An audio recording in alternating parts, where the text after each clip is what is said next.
connected here to some streaming software. We're going to go ahead and go live. It is now 11 o'clock. It might have already started on YouTube before it started somewhere else, but we are getting started. Hey, welcome to another live questions and answers. It's Thursday at 11 o'clock Central Standard Time. Still, probably most of my friends on Facebook are Eastern Time. This will be 12 o'clock your time then, right? Good math. And we're here, what we're going to do is we're going to have a discussion about the question that I posted, what should you wear in worship? And as we're having this discussion, please feel free to share your comments about what you think about it. And if you have other questions about the Bible, religion, really anything, I'm not going to shut you down. We'll try to make some kind of spiritual point out of it. We're here to encourage each other, not in just whatever we want to think, but encourage each other in good thinking. I'd like to be encouraged in good thinking from you. And if you have questions you'd like to be fielded, that you'd like to discuss, go ahead and share those in the comments. I've got YouTube up as well, simulcasting. And I think I have things where I can keep an eye on both comment threads. There, that should work out. I do believe that we've got sound, and I didn't do my normal sound check just before we got started. I hit go, and all my hamsters are moving like they should. So that's good. And here we are then. So what do you think? What should we wear in worship? What should you wear in worship? And hey, good morning, Miss Debbie. Good to see you. So when we're looking at this idea of what to wear in worship, maybe there are a few different ways that we can imagine it. The way that I worded it here was, what should you wear in worship?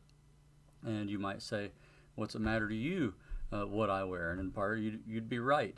Or what about if we looked at it this way? You're talking to someone, you want to invite them to come to Bible class and worship. What, if anything, do you say about that? And maybe that would be something that helps you frame it a little bit. So I'm just giving you a moment to think about that before I talk about it. But what should you wear in worship? And then we'll talk about some ideas and suggestions as we see them, and things that I'm thinking of from Scripture whenever we talk about it. So what do you think? What should we wear in worship? I wanted to check a verse that came to mind here. Okay. So yeah, I want to look here for a minute. And okay, so I've got some ideas about that. Whenever we talk about this topic, someone might have a very vivid image in their mind of what you wear, or what you think of represents worship attire, and you might even say what represents appropriate worship attire.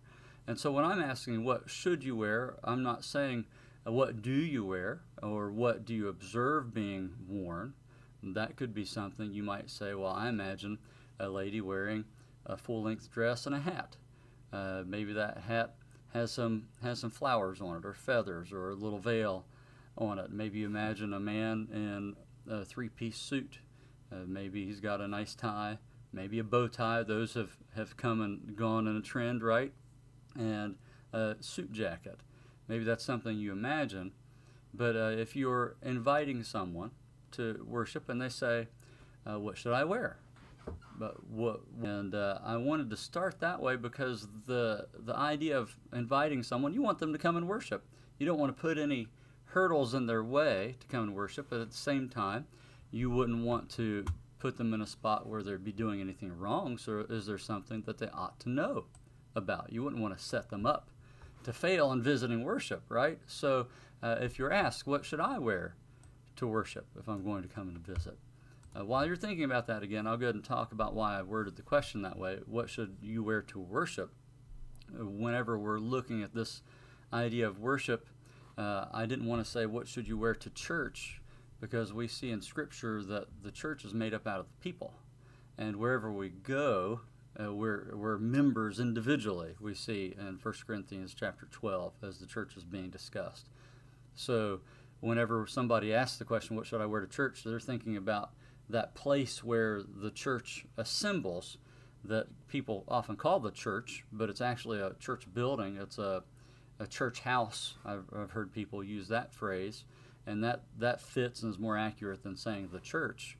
But whenever the people come together, when we assemble, often we'll refer to that as worship. But you might worship in your home, when you're singing with your family, when you're praying, when you're studying the Word. And so when I'm saying what should you wear to worship, we're not talking about being in your pajamas with your family and a devotional, but that should also give us a little hint toward the answer, because if God said, before you worship me, you've got to be wearing this or that, then there might be some struggle, some trouble with that. So what do you think? What should you wear to worship? I'm going to covered up one of my chat lists there, and just thought of another verse I want to peek at real quick in regards to that. This was just a question as I was thinking this morning about a way to warm up our minds to look at these questions and answers. I thought this is something people think about and ask about, so I thought that we would just look at it. One moment here. Okay.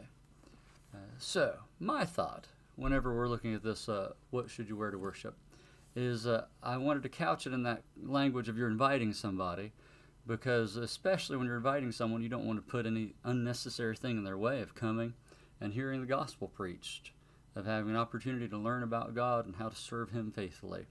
And so you shouldn't tell them that anything's expected of them that shouldn't be. You might give them some information about how worship goes. We're going to meet over here. We're going to sing. We're going to pray. There's going to be a lesson. There's going to be a contribution, and we only expect members of the church to give to that, so you don't have to worry about it. There's going to be the Lord's Supper, and those are things we're going to do in worship. And you've given them sort of an outline to help them be more comfortable in there, and they say, what should I wear? My typical answer, and how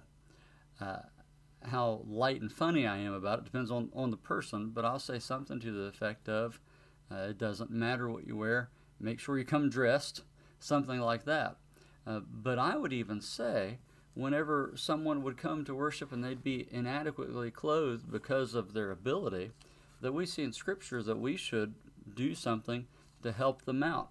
Now, James is talking about brethren, but look at this in James chapter 2, when he's talking about faith and works. He says in verse 14, what does it profit, my brethren, if someone says he has faith but doesn't have works? Can faith save him? If a brother or sister is naked and destitute of daily food, and one of you says to them, depart in peace, be warmed and filled, but you do not give them the things which are needed for the body, what does it profit? So I would even suggest at an extreme, if someone comes in and they are inadequately clothed, they literally do not have clothing that is sufficient for a human being to wear, they would be considered biblically naked, that you don't just chastise them and kick them out. If they're a brother or sister in need because they don't have sufficient clothing, you help dress them.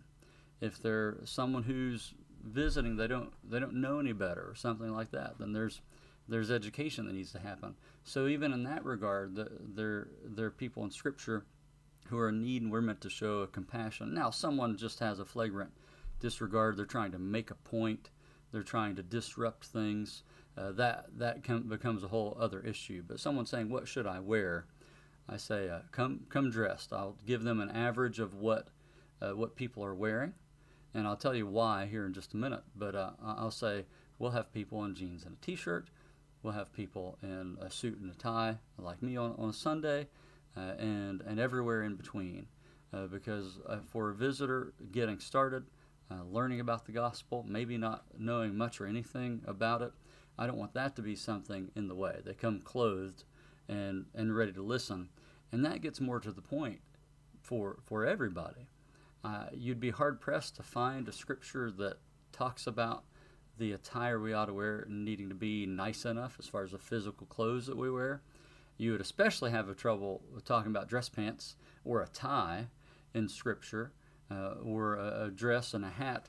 You might go to 1 Corinthians 11 and a woman in a head covering, but you might get into more than you're intending there, and that would be something a woman ought to wear all the time if we're going to use 1 Corinthians 11 to try to justify that. So that's not just talking about in the worship assembly. I know that because it says if a woman prays or prophesies with her head uncovered in 1 Corinthians 11, and we're going to see in 1 Corinthians 14 that a woman's supposed to remain silent in the assembly. So she would be prophesying at home. She'd be prophesying in some other kind of setting, and she was to do it with her head covered. So that's not a place that you appeal to whenever we're looking at what to wear for worship. So I'd start first, and why do we dress the way we do for worship? To say, first, we dress for God. And this is what I mean. In the absence of something that says this is how you ought to dress when you go worship God, we know that we need to worship Him, and two, we need to be dressed. And so that leaves us a great deal of leniency, might be one word, but also liberty. How about that? Liberty in how we dress. And whenever we're doing something special, what do? We dress according to the occasion for which we're dressing. And I would say then, since we don't have a biblical description of what we ought to wear regarding what we are capable of in regards to worshiping God, we think about Him and wanting to please Him. And what would we do if we're dressing for the occasion? If you're dating someone, or if you're going to go on a date with your wife, what do you do when you're getting dressed for that date? Well, what are you doing for that date? Are you going to a fancy restaurant? Are you going to a movie? Are you going axe throwing? Even a date with your wife, you're going to dress differently depending on the occasion of that date. If you're going axe throwing, you won't wear the same thing that you're going to wear if you're going on an anniversary date to a 5-star restaurant that you've never gone to before. And why is that? Because two things: you're dressing for your wife, you're dressing for the occasion and the surroundings regarding that.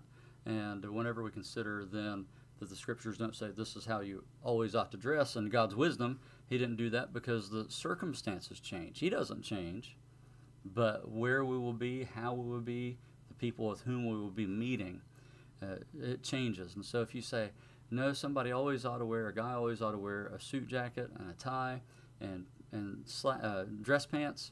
In our building Sunday, we didn't have air conditioning here in Alabama.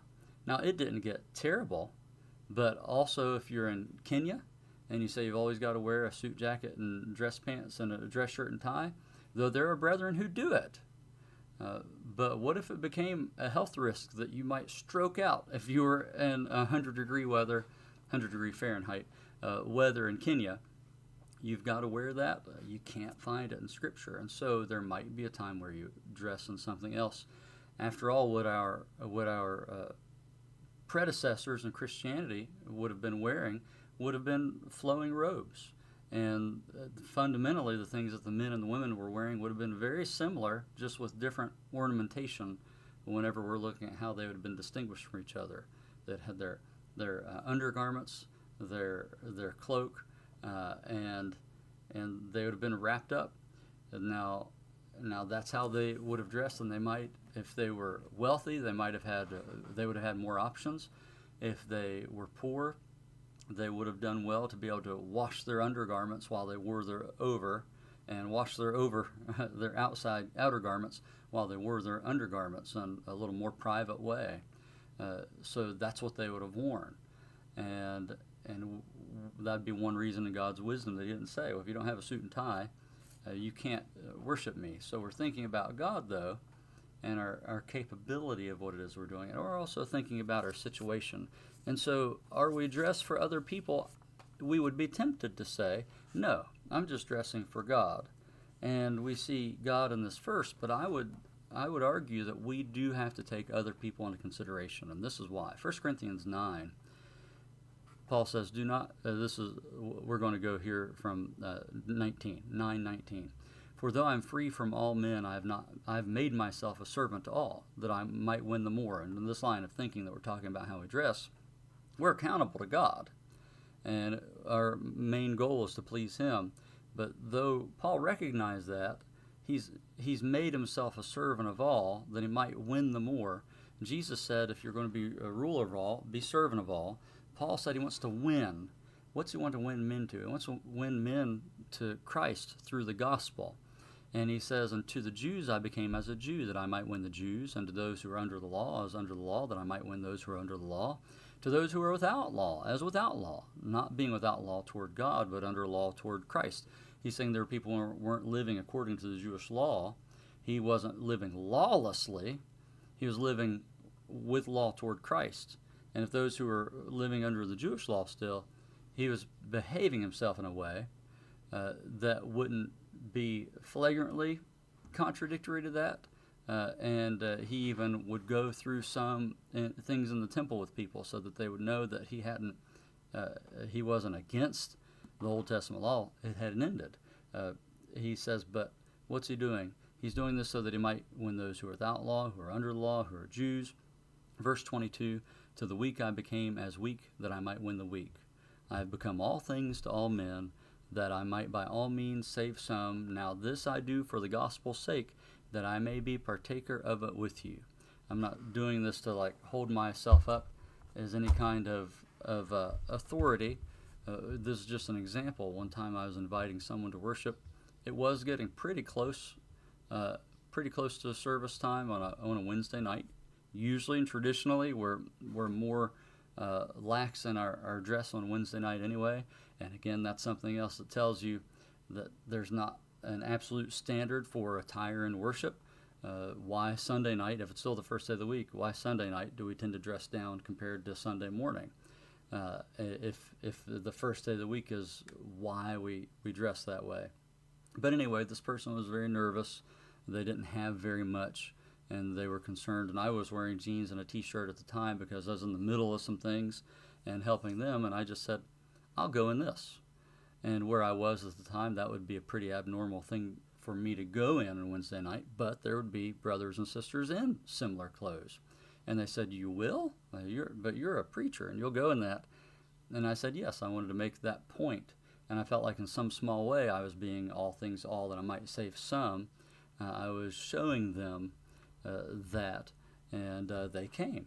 And they participated in Bible class and things like that.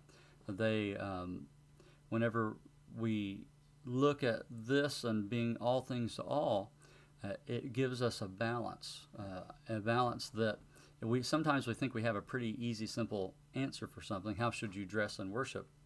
And you might say, dress your best. And that sounds real good, but I would add the qualification to that. Dress your best for the situation. For the situation. Where you're going to be, who are you going to be with. Why? Because an illustration I always like to use is if your best is this super nice tuxedo with the cummerbund and the vest with the pocket hanky and the top hat, cane, and crocodile leather boots, and it's a $3,000 suit and boots set, super fancy, the nicest outfit that's going to be there. That would be your best. Technically, that would be your best, but is it fit for the situation? Is it the best for the situation? And when you go in, you might say, well, nobody would really give a second look because a lot of people dress about that way. That would be relative to your situation. But if you're walking in and people are sort of staring at you, what's this all about? Why are we dressing up? Who are we there for? We're there for God. This isn't a be-all, end-all, but another illustration. The weddings, you see there's a saying, you don't want anybody to outdress the bride, right? She's the center of attention. Well, God's the center of attention. And if the way we would dress, whether too well or too poorly, would take away from God, and there's anything we can do about it, then we ought to do something about it. Now, if someone comes in off the street wanting to worship God, wanting to hear the truth, they don't have anything else they can do. If you come straight in from ball practice and you've got dirt on your pants, but it's all you could do to get there, and you're wanting to get there, that's different. But if you have the capability to do something differently and what you're wearing is distracting and unnecessary for the time, that's certainly something to keep in mind whenever you're looking at how you dress. Number one, we want to please God. Number two, in pleasing God, we don't want to be a stumbling block to others. We want to be an encouragement to others. when we consider all those things, we're going to dress the way we ought to dress. Like our giving, like other aspects of worship, like our service in life, we'll continue to grow in that, and it will change from time to time, from seasons in our lives. It'll change depending on where it is that we're living, where and with whom we're worshiping. And we see the latitude in that for Scripture that allows us to do it. So thank you all for stopping in with this questions and answers. It's been a privilege to get to talk to you, and you have a great day. We'll talk to you later.